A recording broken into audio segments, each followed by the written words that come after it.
Speaking of there you Malick, go. has anyone seen Night of Cups yet? Has anyone seen that? Or I saw it last year. oh, okay. I haven't seen it yet, but okay, you saw it last year, all right. It's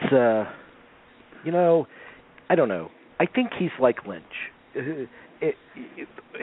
A movie of his either works for you or it doesn't. Like some of them Right. work and some of it. It's just a question of whether or not you get on its wavelength. I Right. have gotten on the wavelength of 90% of Malick's stuff, but this one didn't get me.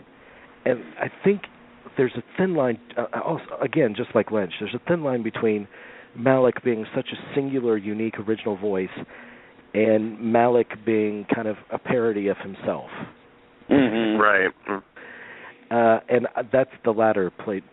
Knights of Cups played the latter way for me. Oh, but, okay. I was excited about it being a modern day LA story. I bemoan the fact that he didn't capture LA at night. He didn't really focus on LA at night, and I think that could have been a really magical Terrence Malick treatment, because the city is really magical at night. Mm-hmm. Yes, it is. But it's a lot of people adore it. A lot of people are, that this is crap. It's a typical Malick reaction. I wish that he would I do wish he would kind of break out of that sort of whispery, confessional type. Kind of. They were kind of jottings or doodlings or something, and I wish they were more cohesive, I guess.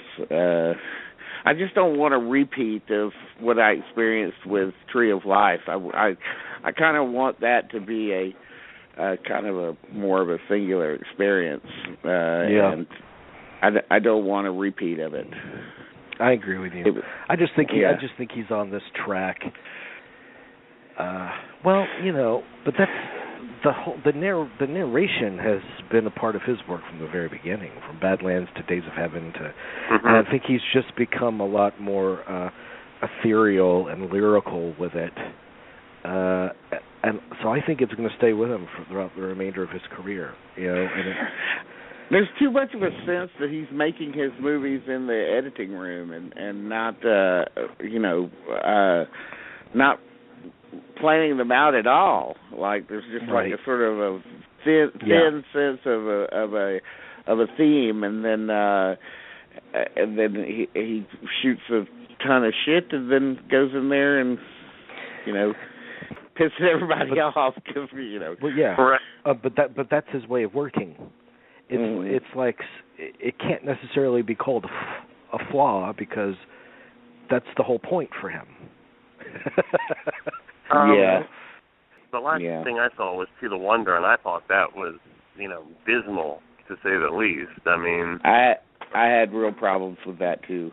Yeah, I just didn't think it worked. I mean, I don't know. It didn't work. I mean, I don't know. I'm still trying to figure out what the hell was the point of the film, if anything, because I do think that definitely carries into a parody of a Terrence Malick film. At least so far, what I've seen so far. I haven't seen the latest one yet, but it just seems like that I thought was unbearable at times to watch. I don't necessarily know that he exposes anything about the LA lifestyle or the completely egocentric life the way some proponents of the movie are claiming that he does. I mean, I just think he takes the standard, everybody's looking out for themselves and they're so self-centered in LA, and he gives it the Malick, treatment. But the stereotype is still there. I mean,